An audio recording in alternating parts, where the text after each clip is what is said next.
¿Qué tal? Bienvenidos a ver. Imagínense esta situación por un momento. Después de años y años construyendo un negocio, se enfrentan a la posibilidad real de ir a la cárcel, pero no por un fraude gigante, sino por una deuda de impuestos que es menor a lo que cuesta un celular nuevo. Son increíbles, ¿cierto? Pues esto acaba de suceder en Colombia y en este análisis de Gratz Contadores vamos a desmenuzar por qué pasó. Arranquemos con la pregunta que lo cambia absolutamente todo.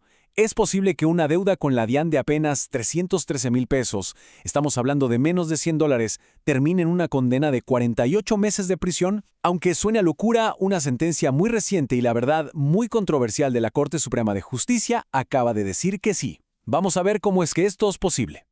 El protagonista de esta historia es Norberto Ríos Correa, el dueño de un negocio llamado Industrias Ríos. Como muchísimos empresarios, pues, se enfrentó a sus obligaciones tributarias, pero una serie de decisiones lo llevaron por un camino que honestamente ni él ni sus abogados se imaginaron. Pero, a ver, ¿cuál fue exactamente el delito? El nombre técnico es omisión de agente retenedor. Pensemos en esto de una forma muy simple. Cuando un negocio vende algo, cobra el IVA. Perfecto. Pero ese dinero del IVA en realidad nunca es del negocio, le pertenece al Estado. La empresa es, digamos, un recaudador temporal. El problema empieza cuando en lugar de entregarle esa plata al Estado, la usa para otra cosa. Ahí se está cometiendo una falta muy grave. Y ese fue justamente el origen de todo este caso. Y aquí viene la clave de todo el asunto.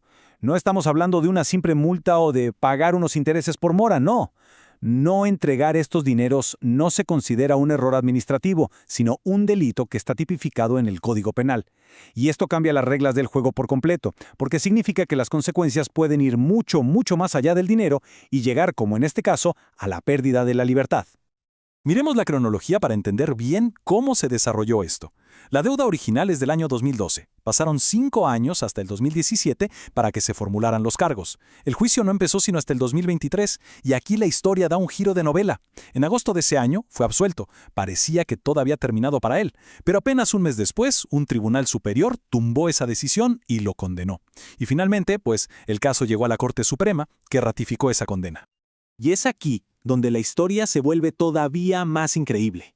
El monto que lo inició todo, que corresponde al quinto periodo fiscal del 2012, fue de solo 129,000 pesos.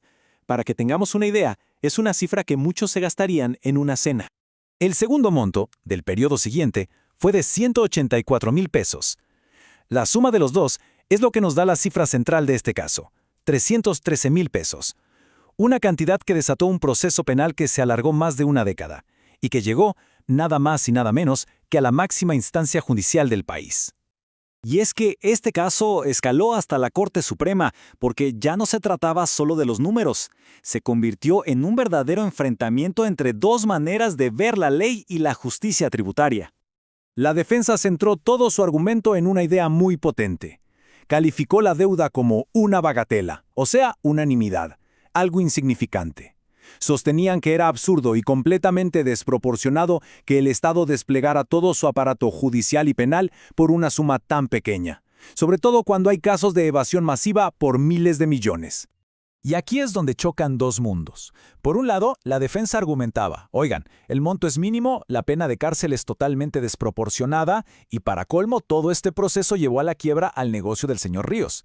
Pero la Corte Suprema lo vio desde un ángulo completamente diferente. Su argumento fue, el problema no es la cantidad de dinero, es el incumplimiento de una función. En el momento en que un negocio recauda el IVA, ese dinero ya es público. No entregarlo es fallarle a la confianza de todo el sistema. La Corte usó aquí un concepto clave, la antijuridicidad material. Esto suena un poco enredado, pero significa algo simple. El verdadero daño no es el hueco económico que se crea, sino el ataque al sistema en sí mismo. Lo que la Corte está diciendo es que no importa si la deuda es de 300,000 pesos o de 300 millones. El daño a la confianza pública es el mismo, porque se traicionó la función de ser un colaborador del Estado. Para la Corte, el principio está por encima del monto. Como estamos viendo, el panorama fiscal y penal es un mar lleno de complejidades, donde una pequeña ola puede convertirse en una tormenta. Entender estas reglas no es una opción. Y precisamente por eso, en nuestra página web www.gratzcontadores.com ofrecemos análisis detallados como este y, claro, la posibilidad de agendar asesorías. La idea es que puedan navegar estas aguas con la tranquilidad de estar bien protegidos. Bueno, salgamos un poco de la teoría legal y vayamos a lo práctico. ¿Qué podemos aprender de este caso para proteger nuestros propios negocios? Este caso es, de verdad, una clase magistral sobre lo que no se debe hacer. El primer error, que es fatal, usar el dinero de los impuestos como si fuera la caja menor de la empresa.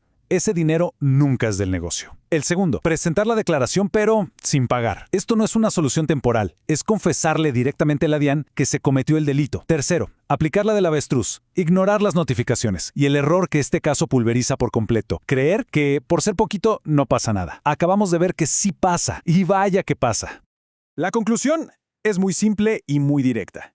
La prevención es la única estrategia que de verdad funciona.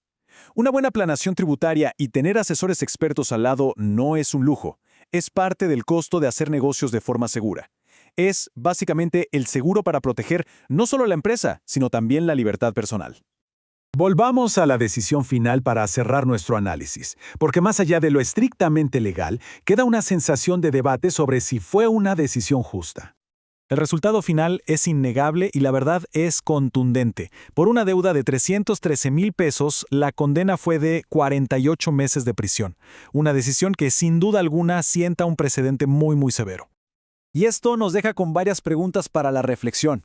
¿Fue una decisión justa? Si tenemos en cuenta la quiebra del negocio y el bajo monto, ¿era necesaria una pena de cárcel para proteger el sistema tributario? ¿O por el contrario, fue una medida exagerada, excesivamente dura, que no tuvo en cuenta el principio de proporcionalidad?